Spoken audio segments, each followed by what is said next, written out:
Tired of dropping your phone or struggling to prop it up?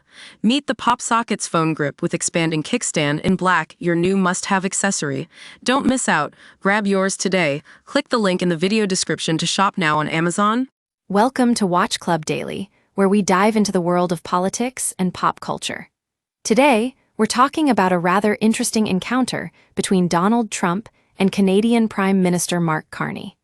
In a meeting that was supposed to be all business, Carney publicly shut down one of Trump's most outlandish ideas, annexing Canada once again.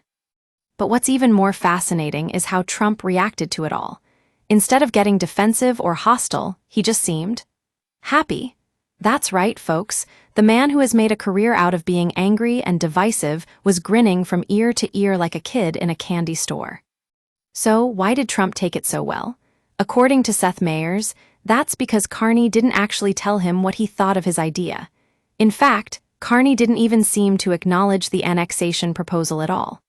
What he did do, however, was talk about Canada in a way that Trump just couldn't resist. As we know from real estate circles, there are some places that are never for sale, and it seems that Canada is one of them. Carney said that Canada's sovereignty is off the table and that it won't be for sale ever. Now, that's not exactly what you'd call a diplomatic solution, but hey, it worked. Seth Meyers has a point here. Trump's ego is so big, he can't handle being told to get lost without taking it personally. But Carney's approach was actually quite clever. By talking about real estate and Canada's history, he managed to suck up to Trump in a way that made the former president feel like he'd won some kind of prize. Of course, this isn't exactly how politics is supposed to work.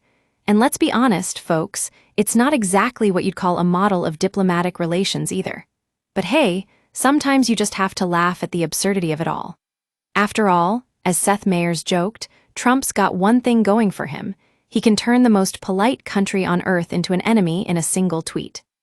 So there you have it, a tale of Trump vs. Carney, and how the latter managed to outsmart the former without even breaking a sweat. It just goes to show that sometimes, all it takes is a little bit of clever talk to turn the tables on someone like Donald Trump.